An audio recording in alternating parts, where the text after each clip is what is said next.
Look at the view. Oh my goodness.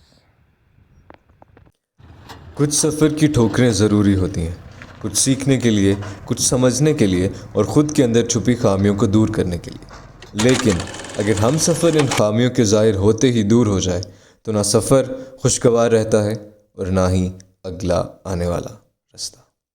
आज का सफ़र इन तमाम खूबसूरत यादों के नाम। सो आइए चलते हैं कोहिस्तान की पहाड़ियों को सर करने।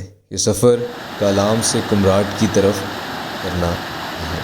कालाम के इस झलकते हुए पानी ने सुबह का सलाम कहा और फिर हमने कालाम से कुमराट का सफ़र शुरू किया। ये सफ़र बहुत सी मुझ में बसी यादों को समेट रहा था, पर वो समेटे न सिमटी अब तक। ये हवा की तेज़ी मुझे ख़बरदार कर रही थी, लेकिन क्या मालूम था कि कोई मेरी शाम से ढलकर किसी और की सहर बन जाए।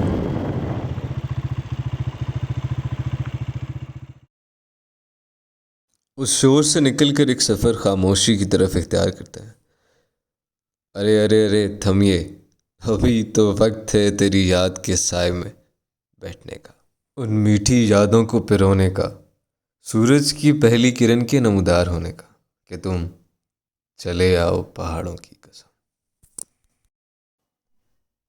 ये मक्खियों के जाल, ये दश्तो दरिया, ये झाड़ो पहाड़ सिर्फ यही सदा कर रहे हैं कि हम तुम्हारी राह देखेंगे सनम।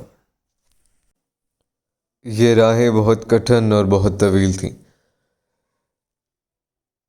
हम तो हैं तेरी कुर्बत के असीर, तेरी कुर्बत की खातिर हमने क्या क्या ना किया। It's time for approximately 3 to 4 hours hike. और 3.5 घंटे की पहले कर चुका हूँ। और हमने जाना किधर है? कुमराट। और हाइक क्यों कर रहा हूँ?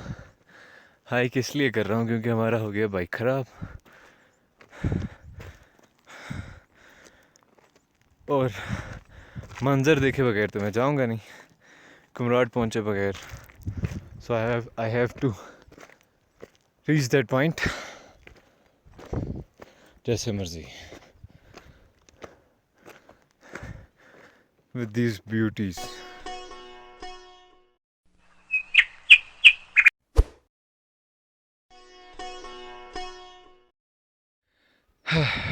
सो आफ्टर ऑल मैं आपके इल्म में एक बात लाना चाहता हूँ, और वो ये है कि ये वुडन लॉग्स आप देख रहे हैं, इस जगह पर दरख्त की कटाई पर पाबंदी है। और ये आप ढेर देख सकते हैं। और अब सोचने की बात यह है कि यहाँ पर ये कटे क्यों पड़े हैं। तो इसका जवाब ये है कि ये स्ट्रेटजी है। जब देखते हैं कि कोई नहीं है पूछने वाला तो इसको काट दिया जाता है, और इनको काटने के बाद इनको इसी तरह से फेंक दिया जाता है। और जो ही कोई मौका देखा जाता है तो नीचे फेंक दिया जाता है, क्योंकि नीचाई है तो ये खुद ही गिर गिर गिर गिर कर नीचे पहुंच जाते हैं। और फिर ये कहा जाता है कि और इसी तरह ये बीच में से कोई भी इन्होंने खुफिया रास्ते निकाले हुए हैं, और ये अच्छी खासे हैं।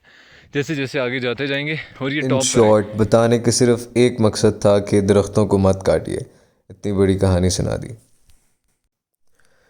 खैर, कहानियाँ तो ज़िंदगी का हिस्सा हैं और ज़िंदगी बहुत बेज़रर है, कभी बहुत खूबसूरत और हमेशा के लिए बेदर्द। पता है कुछ लोगों को ऊंचाई से डर लगता है, पर अगर इंसान खुद की गहराई को छोड़कर सिर्फ उड़ने लग जाए तो उसकी ज़िंदगी एक बारिश के परवाने की तरह एक मसनूई रोशनी की तलाश में खप जाती है। Look at the view. Oh my goodness.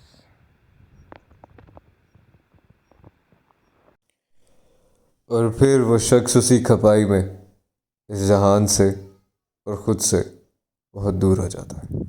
और फिर इतने कठिन और मुश्किल सफ़र के बाद हम दश्त लैला पहुंचते हैं, और यहाँ पर आकर एक सब्ज़ मैदान के ऊपर पड़े काले पत्थर एक हैरानगी का सबब बनते हैं। और पूछने पर ये पता चलता है कि ये रॉक्स जो हैं इनके अंदर कॉपर और जिंक की कंसंट्रेशन पाई जाती है। और फिर वहाँ से गुज़र एक टीचर का होता है। और उनसे जब मालूमात ली जाती हैं तो वो ये कहते हैं कि इसके अंदर कंसंट्रेशन कॉपर और कोल की है, जिंक के बजाय। और फिर ये सवाल उठता है कि यहाँ पर क्यों पड़े हुए हैं, हम इसको इस्तेमाल क्यों नहीं कर सकते। तो उसका सिंपल जवाब ये था कि यहाँ से हम लोग के पास कोई ट्रांसपोर्टेशन नहीं है जिनकी वजह से हम इनको यहाँ से लेकर जा सकें और इनका इस्तेमाल कर सकें। इतनी ज़्यादा इन्फॉर्मेशन हमें हज़म पहले नहीं हो रही थी और फिर शुक्र करके सामने हम लोग को एक ढाबा नज़र आया। वहाँ से हम भूखों ने कुछ नाश्ता किया और नाश्ता करने के बाद पता चला कि जहाँ मौजूद है उसको बटगोई टॉप कहते हैं। वो क्या कोई बादल था जो छट गया, वो क्या कोई शाम थी जो ढल गई।